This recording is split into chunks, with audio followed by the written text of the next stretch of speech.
Recently, at a dinner party, I had an occasion to have some insights about anger. We live in a very divided world right now, and there's a lot of anger going around. So, this is something that all of us have to deal with frequently.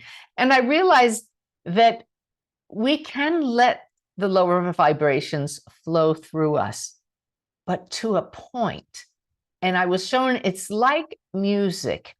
If you're at a concert and the musicians are out of tune, you're going to notice it. There's something innately in us that says, that music is discordant. Or maybe there's loud, heavy metal music and you're not into that. And at first you're like, ooh, but you can bear with that to a point because you know it's going to end. But when that song ends and another one comes on and then another one comes on, there comes a point when, okay, we can only let it flow so long.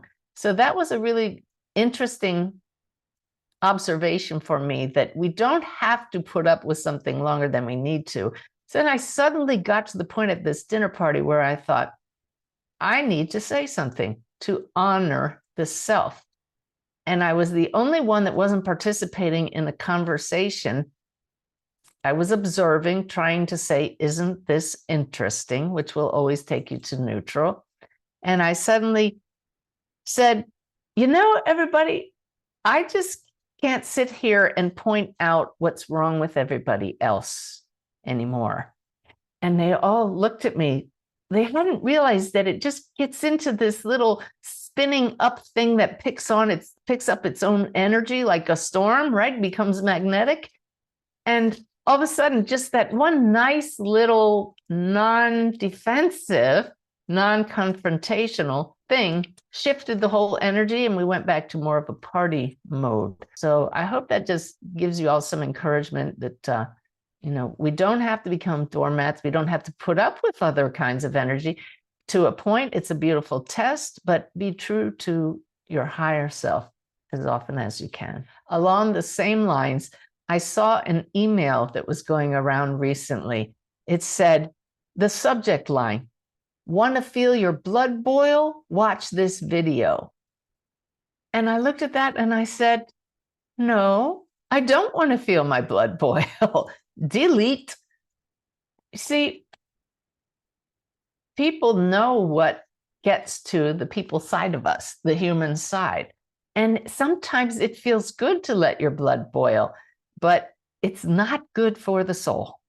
Opposites here are part of the spectrum of being human, but we don't have to go along with the crowd. So blood boiling is dissonance to the soul. It's like heavy metal rock music in church. Okay, so be aware, blood boiling in the terms of righteous anger can be addictive because perversely it feels good to the human side. Just a little food for thought there. We're not all supposed to think alike. It's part of the beautiful challenge that we come here as souls. We learn from appreciating each other's differences, but that's the thing, appreciating them, not pointing them out as wrong, appreciating them. But in this case, this was interesting because I was doing a reading for a client and her guides came in and were telling her all kinds of ways she could be dealing with a family issue. And I found it really interesting because they were pointing out some pretty touchy things in my client's behavior. You are aware that you are digging your heels in, and you are aware that you would be much better served by doing this. Now, Suzanne, was not aware of any of this. It was really interesting for me to be the voice, not being harmful. My number one rule as a medium is do no harm. But just to point out that she might want to take notice that a better way to deal with her family issue that they knew all about, the guides nailed it, was this, this, and this.